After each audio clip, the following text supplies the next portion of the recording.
Ate Tess, ano ang inirereklamo mo? Si Nene po, ma'am.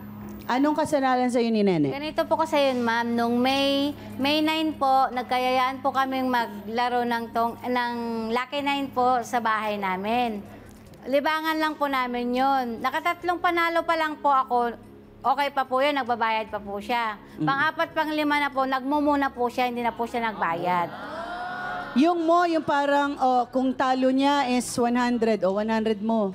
150 po. 50 mo. Oh, inabot na siya ng 150. Opo, ngayon po, nananalo na po si Cora ngayon. Hindi pa rin po siya, ma'am, nagbabayad. Kaya Si nagalit Cora po yung ako. isang kalaro niyo. Kalaro po namin. Okay. Parang mamaog kwento, dudong kami ha.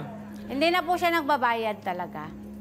So, ano nangyari? Na bad trip ka? Nabadrip po ako, ma'am. Nagalit po ako. Sinigawan ko po siya. Tapos nandaraya pa po siya, ma'am. Paano ang pandaraya? Nakakapandaya pala sa Lucky 9. pwede. Dadalawang baraha lang yun, ah. Opo, ma'am. Kasi po yung borders ko po sa taas, ma'am, nung nagsisigawan na po kami, bumaba po si Jen para tignan po kami. Nakuhaan po pala po siya ng ebidensya na nandadaya po. Ano? Anong pandaraya nakita mo? Nangipit daw po siya ng baraha sa binti ko. Banker. Anong ginagawa mo bilang banker? Pag nanalo sila, ma'am, babayaran ko sila. Pag natalo sila, kukunin ko yung taya nila. Lahat ng pera, Opo. oo. Isa lang naman ang nananalo, no? Minsan tatlo. Hindi, lahat. So dapat si bankero may maraming puhunan. Okay. So, ito lang ba ang unang beses na naglaro kayo? Hindi po, ma'am. Tuwing laro po talaga namin po, ma'am, nagmumu talaga siya. Oh. Okay, so sinasabi mo na marami na siyang utang. Opo, marami na po.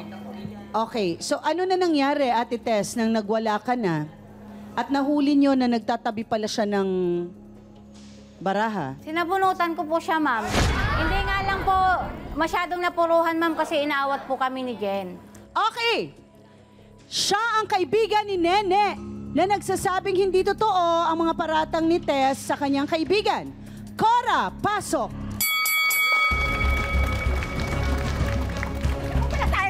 Kaya ka pala mapalot ka mo, di ba? Nandaraya na ka po. Diba? Nandaraya na ka talaga? Kinakampihan mo kasi pareho kayo? Ikaw ang makapalang mukha nyo. Nandaraya kayo.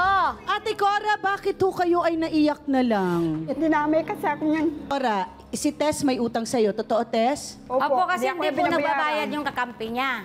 Yung kalaro po Ay, namin. kakampi. Dapat binabayaran. Pero, kasali ka ba sa Lucky 9? Opo, kasali kaming tatlo. Kayong tatlo. Bakit kailangan siya magbayad, Tess? Siya po nung utang sa akin, hindi ako binabayaran din. Kasi hindi pang nga ano po, nagbabayad ma'am, ang isa. ibabayad ko sa kanya, hindi rin po nagbabayad si Nene sa akin. Okay, pero iba naman si Nene, iba si Cora. Ano nangyayari, Tess? Kasi po ganito po yun, ma'am. Sige, Tatlo explain. lang po kami magkakalaro. Siya po Tatatlo na lang kayo, babayaran di ko. pa kayo nagkaintindihan. Siya po ang babayaran ko po si Cora, tapos wala ho akong kakamigin kay Nene. Lugi naman po ako. Oo nga naman. Oh, gagalit sa'yo si, Marife Juan. Hindi, totoo naman si Pinky. Bangka ka, dapat hindi mo ipasasagot ang pambabayad mo doon sa nananalo. Ano nangyari, Ate Tess? Kasi na-stress si Cora. Kasi ma'am, ang usapan po namin, ma'am, pag nagbayad sa akin si Nene, ibabayad ko rin po sa kanya. Hindi po ako huhugot ng pera ko kasi lugi po ako, ma'am, eh. Nadadamay ako eh. Kasi tatlo lang po kami naglalaro, ma'am, eh. Alam mo ang rules na paglalaro. Pag hindi ako kakamig kay Nene, wala ka rin kakamigin sa akin. Usapan nyo ba yun? Hindi po. Iba naman yung mali naman kang eh. Bayadan yung usapan natin. Kayong may ano lang sa atin, hindi lang may kasalanan, may ano sa'yo eh. Babayaran ko naman siya, ma'am. Ang sabi kasi nito ni Nene, ma'am, pinauwi po madaya niya yung ka anak talaga. niya para po kumuha Pati ng ako pera din sa namin. bahay nila. Eh, hindi na po, ma'am, bumalik. Huwag niyo bigay kay Saka Cora. nga, tagalan lang yung pagbalik, te. Ama, Umuwi!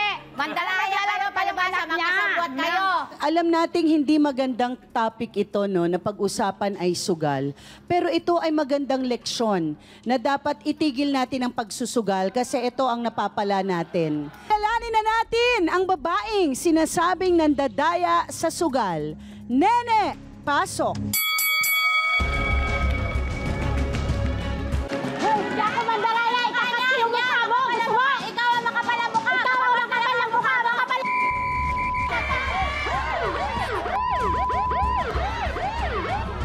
pinagtulungan ng bangka, pinagtulungan yung bangka. Nagsasabi ko, antayin mo yung alat sa akin. Ganyan ka talaga pag maglaro. Pag nananalo ka, umayaw ka. Kunwari ka na nagagalit. Ang kapal ng mukha mo. Mandaraya ka talaga. Mandaraya ka. Hindi ako nandaya. Bakit ako nandaya? Ano nangyari, Ate Nene? Hinga ka muna, hinga ka muna. Hinga ka muna malaki. Okay, baka tayo ay maalta presyon dito. Okay. Ano ang nangyari sa inyo ni Tess? Bakit sinasabing ikay nagkanda momo o 50 mo, 100 mo hanggang nagkaroon ka ng mo na 150? Ano nangyayari? At ikaw daw ay nandaya? Ganito po yun, Ma'am Carla. Ay, nung naubusan na po ako ng budget, sabi ko, nakita niya sa kanyang mga mata, ma'am, nga, inutusan ko yung anak ko, pero hindi pa matagal bumalik. Nagalit siya. Dinamay pa niya si Cora na hindi niya binabayaran. Sabi ko sa kanya, ma'am, na mag-antay ka, Madam Tis, kasi magbabayad naman ako. Hindi naman ako nagtitiway sa paglalaro ko. Ang tagal ko nang naglalaro.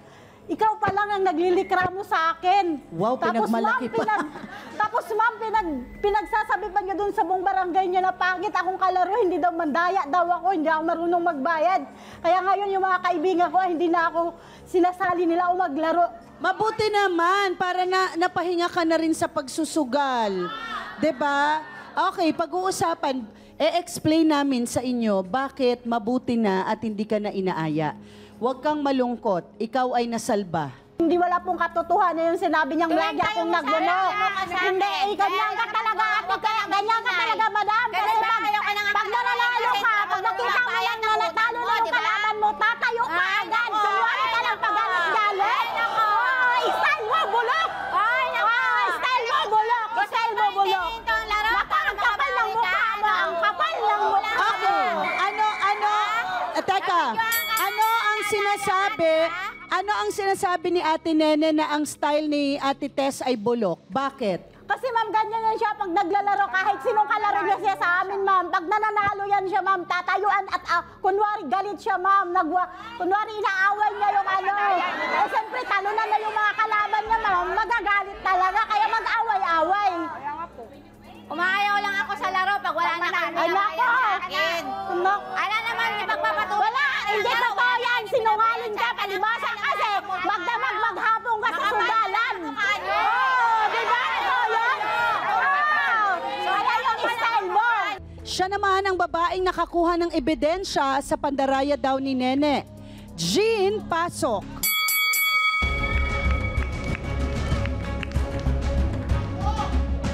Dito pala itong mga mamandaya. Kaya kala mo ka pa, ano ka? Ano ka na?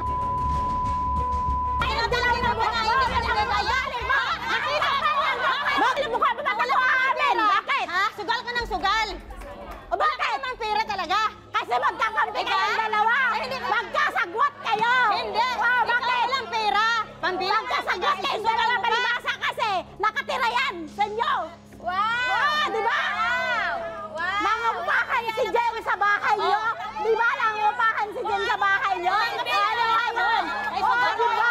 Ang kapal na dahil palibasa.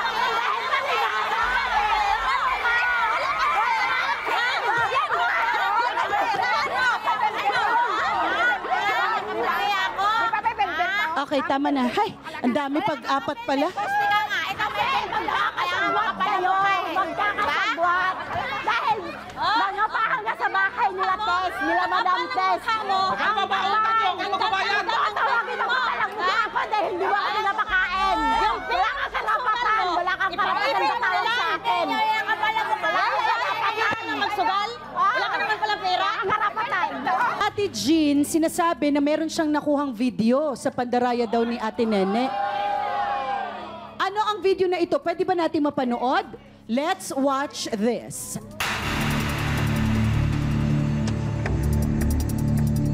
May ganun? Ano?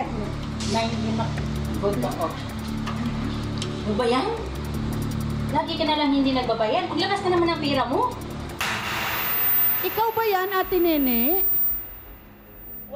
Hindi ko po alam na nagbibideo sila, ma'am, pero hindi ko po talagang ano yan. Yung ginawa nilang video, ma'am. Yung nagkunwari lang kami, ano, yung nag-text